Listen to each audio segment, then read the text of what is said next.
আসসালামু আলাইকুম viewers, welcome back to my channel. আজকের পর্বে আমি আপনাদের জন্য নিয়ে এসেছি ভাপা ডিমের ভুনা রেসিপি। ডিম আমাদের শরীরে অনেক উপকার করে। ছোট্ট একটি ডিম হাজারো পুষ্টিতে ভরা। এর ভিতরে থাকা ভিটামিন বি 12 আমাদের শরীরের যে সমস্ত খাবার আমরা খেয়ে থাকি তার শক্তি বা এনার্জিতে রূপান্তরিত করতে পারে। ডিমে আরও রয়েছে ভিটামিন এ, যা আপনার দৃষ্টিশক্তি বাড়িয়ে দেবে। এছাড়াও রয়েছে ডিমে ভিটামিন ডি, যা আপনার পেশির ব্যথা কমাতেও সাহায্য করে। এছাড়াও ডিমে রয়েছে ভিটামিন ই, এটি কোষ এবং ত্বকে উৎপন্ন ফ্রি রেডিক্যাল নষ্ট করে দেয় এবং স্কিন ক্যান্সার থেকে প্রতিরোধ করে। ডিমের সবচেয়ে বড় গুণ হলো এটি আপনার ওজন কমাতে সাহায্য করে। তাই প্রতিদিন সকালে একটি করে ডিম খেলে আপনার শরীরের ওজন কমে যাবে। চলুন বন্ধুরা, আর কথা না বাড়িয়ে ভিডিওটি শুরু করি। ডিম ভাপা তৈরি করার জন্য আমি এখানে নিয়ে নিয়েছি 4টি ডিম, নিয়ে নিয়েছি গোলমরিচের গুঁড়া হাফ চা চামচ আর স্বাদ মতো লবণ। এগুলো দিয়ে আমি এখন একটা কাঁটা চামচের সাহায্যে ডিমটি ভালোভাবে মিশিয়ে নেব গোলমরিচের গুঁড়া আর লবণের সাথে। এটা আপনারা হ্যান্ড উইক্স বা বিটার দিয়ে করতে পারেন। আমি কাঁটা চামচ দিয়ে খুব ভালোভাবে নেড়েচেড়ে এটি মিশিয়ে নিচ্ছি। দেখতেই পাচ্ছেন কত স্পিডে আমি এটি করছি। এখন ডিমটি আমি ভাপানোর জন্য একটি হিট প্রুফ বাটি নিয়ে নিয়েছি। এখানে আমি তেল ব্রাশ করে নিয়েছি, যাতে করে একটি বোল্ড আউট করার সময় খুব ইজিলি ভাবে বেরিয়ে আসে। আপনাদের অবশ্যই শিওর হতে হবে আপনাদের বাটিটি হিট প্রুফ কিনা। আমি এখন এটা দিয়ে দিচ্ছি ডিমটি বাটির ভেতরে দিয়ে এটার মুখটা আমি বন্ধ করে নিচ্ছি। এখন চুলায় গরম পানি বসিয়ে আমি বাটিটি দিয়ে দিলাম। পানি আপনার পরিমাণ মতো দিতে হবে, যাতে করে বাটিটি কোনোভাবে কাত না হয়ে যায়। কাত হয়ে গেলে এক সাইডে ডিম ভাপাটা বেশি হবে, বেশি মোটা হবে, এক সাইডে পাতলা হবে। এজন্য আপনাদের পানিটা খুব পরিমাণ মতো দিতে হবে। দিয়ে আমি ঢাকনাটা দিয়ে দিয়েছিলাম। ঢাকনা দিয়ে আমি 10 মিনিট পুরো রান্না করেছি। এখন আমার এটা হয়ে গেছে, আমি আপনাদেরকে দেখিয়ে দিচ্ছি। ডিম ভাপাটা তৈরি করতে আমার সর্বোচ্চ 10 মিনিট টাইম লেগেছে ঘড়ি ধরে।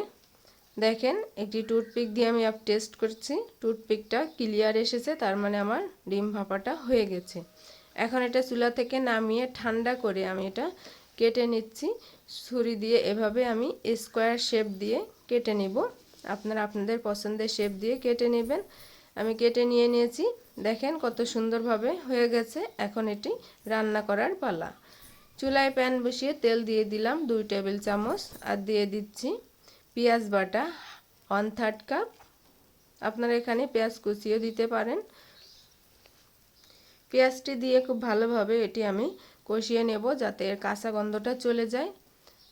আর দিয়ে দিচ্ছি আমি রসুন বাটা 1 টেবিল চামচ। দিয়ে দিচ্ছি 2টি দারচিনি আর দিয়ে দিচ্ছি 4টি এলাচ। এলাচটা আমি থেতো করে নিয়েছি, যাতে সুঘ্রাণটা বেরিয়ে আসবে। দিয়ে আমি ভালোভাবে আবারও কষিয়ে নিচ্ছি আর দিয়ে দিচ্ছি 1/4 কাপ পানি। পানিটি আমি ঠান্ডা পানি ব্যবহার করছি। এখন গুঁড়া মশলাগুলো আমি সব দিয়ে দিব। দিয়ে দিচ্ছি হাফ চা চামচ ভাজা জিরার গুঁড়া, স্বাদ মতো লবণ, দিয়ে দিচ্ছি হাফ চা চামচ ধনিয়ার গুঁড়া, 1/3 চা চামচ শুকনা মরিচের গুঁড়া, দিয়ে দিচ্ছি হাফ চা চামচ হলুদের গুঁড়া আর দিয়ে দিব 1 টেবিল চামচ টমেটো সস। সবগুলো উপকরণ দিয়ে আমি মশলাটাকে ভালোভাবে কষিয়ে নেব। এর ভেতরে কাঁচা গন্ধটা যাতে চলে যায়। আর মশলা থেকে তেল ছেড়ে দিলে আমি এখানে দিয়ে দেব কাঁচা মরিচ 7 থেকে 8টি। এখানে ঝালটি আপনাদের পছন্দ মতো দিয়ে নেবেন, কমিয়ে বাড়িয়ে। দিয়ে দিচ্ছি বড় সাইজের একটি আলু, আমি এভাবে কিউব করে কেটে নিয়েছি। আপনারা চাইলে আলুটা স্কিপ করতে পারেন, কোনো সমস্যা নেই। আলুটি দিয়ে আমি ভালোভাবে কষিয়ে নিচ্ছি মশলার সাথে। নিয়ে এখানে আমি পানি দিয়ে দিব, অল্প হাফ কাপের মতো পানি দিয়ে দিব আমি। দিয়ে এটা ভালোভাবে নেড়ে চেড়ে আবারও ঢাকনা দিয়ে রান্না করব আমি 2 মিনিটের জন্য। 2 মিনিট পরে চলে এসেছি, ঢাকনাটা উঠিয়ে নিয়ে দেখেন আমি আলুটা প্রায় 50% সিদ্ধ হয়ে গেছে। এই পর্যায়ে আমি এখন দিয়ে দেব ভাপিয়ে রাখা ডিমগুলো।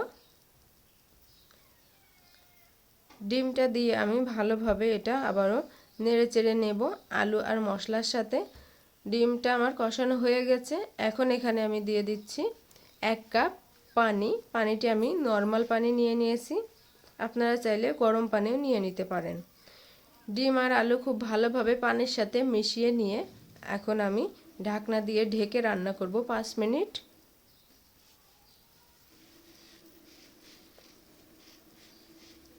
5 মিনিট পরে ফিরে এসেছি। দেখেন বন্ধুরা, ঢাকনাটা উঠাচ্ছি, আমার ডিমটা ফুলে ডাবল হয়ে গেছে। এখন আমি আবারও নেড়ে চেড়ে দিচ্ছি একটু, যাতে করে নিচে লেগে না যায় আর ডিমটা উপর নিচে ভালোভাবে সিদ্ধ হয়ে যায়, আলুটাও।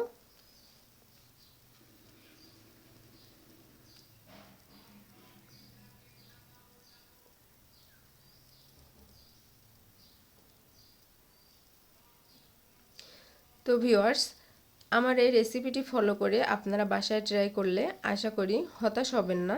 খুবই ভালো আর মজা হবে এই রেসিপিটি। নতুন কাউকে খাওয়াইলে বুঝতেই পারবে না সে কি খাচ্ছে না বলা পর্যন্ত। তো এভাবে করে আমি রান্না করে নেব আরও কিছুক্ষণ। আমার রান্নাটা দেখতেই পাচ্ছেন প্রায় হয়ে গেছে। আমার ঝোলটা অনেক কমে গেছে এবং অনেক ঘন হয়ে এসেছে। এখন এই পর্যায়ে আমি চুলা থেকে নামিয়ে পরিবেশন করব। তো ভিউয়ার্স, হয়ে গেল আমার ডিম ভাপা ভুনা রেসিপি। ভিডিওটি আপনাদের কেমন লাগলো তো কমেন্ট করে জানাবেন। রেসিপিটি ফলো করে বাসায় একবার হলেও ট্রাই করবেন। সবাই আপনার রান্নার প্রশংসা করতে বাধ্য হবে।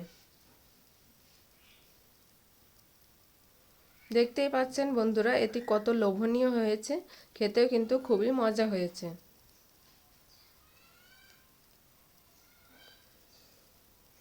তো ভিউয়ার্স, আমার এই চ্যানেলে আপনারা নতুন হয়ে থাকলে আমার চ্যানেলটিকে প্লিজ সাবস্ক্রাইব করে দিবেন আর পাশে থাকা বেল আইকনটি বাজিয়ে দিবেন, যাতে আমি নতুন কোনো ভিডিও দেওয়ার সাথে সাথে নোটিফিকেশনটা আপনাদের কাছে সবার আগে পৌঁছে যাবে আর যখন খুশি তখন আপনারা সেটা দেখে নিতে পারবেন। আর একটি কথা, আমার এই ভিডিওটি আপনারা ফেসবুক থেকে দেখলে আমার পেজটিকে ফলো দিবেন। সবাই ভালো থাকেন। আল্লাহ হাফেজ।